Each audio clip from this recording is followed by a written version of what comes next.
जय माता दोस्तों। आज मैं आपको राहु ग्रह का पूरा परिचय आपको देने जा रही हूँ। कैसे होता है, नीच की स्थिति में बैठा हो तो इसका क्या प्रभाव होता है, उच्च की स्थिति में बैठा हो तो क्या प्रभाव होता है, ये सारी जानकारी आपको देने जा रही हूँ। अगर मेरे द्वारा दी गई जानकारी आपको अच्छी लगे तो इस वीडियो को लाइक करें, शेयर करें, साथ ही अपने चैनल को सब्सक्राइब करें। तो ये राहु ग्रह होता है जो चंडाल जाति के छाया ग्रह पैथिनस गोत्री है। धुएं के तुल्य इनका वर्ण है और ये नैऋत्य दिशा के स्वामी है। इनका शरीर नीलवर्ण तथा इनका वाहन सिंह है। इनको तम भी कहा जाता है, तम यानी अंधेरा। इनकी आकृति सर्पाकार है। यह उत्तर भूमि में रहने वाले वृद्धावस्था के छाया ग्रह हैं। लड़ाई झगड़ा करवाना ही इनका प्रमुख कार्य होता है।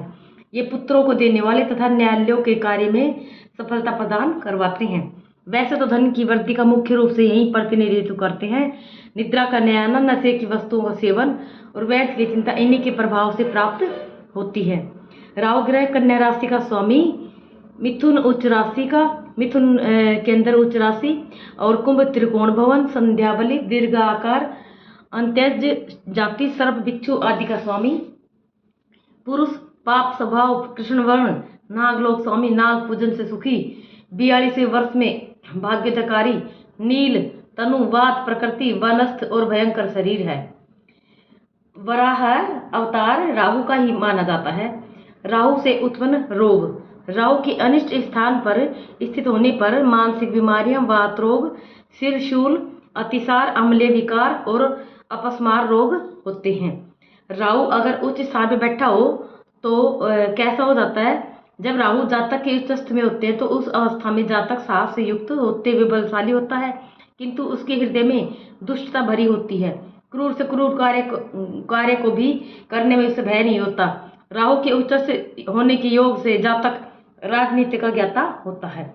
और वही राहु जब नीच के स्थान में बैठा हो तो क्या होता है, जब राहु जातक के नीचस्थ में होते हैं तो उस अवस्था में जातक की प्रकृति सदैव दुष्टता से भरी होती है। वह पाप कर्मों में सदैव लगा रहता है।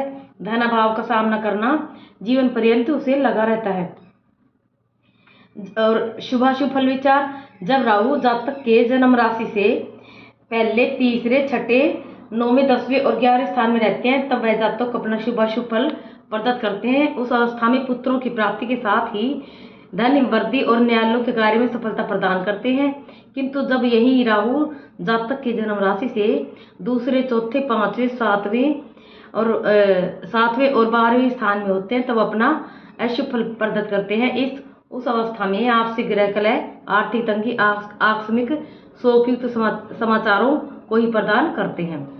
राहु ग्रह की जो दान की सामग्री होती है वो क्या होती है, सबसे पहले तो सप्तधान्य यानी 7 तरह के अनाज, मासान्न, हेमनाग, नील वस्त्र, काली गाय, बकरी, काला पुष्प, तलवार, तिल, तेल, लोहा, सूप, कंबल, सतिल, ताम्रपात्र, घोड़ा, रतन, वर्ण, दक्षिणादि दान करना चाहिए। व्रत विधि, शनिवार व्रत राहु की शांति के लिए करना चाहिए। जय माता दी।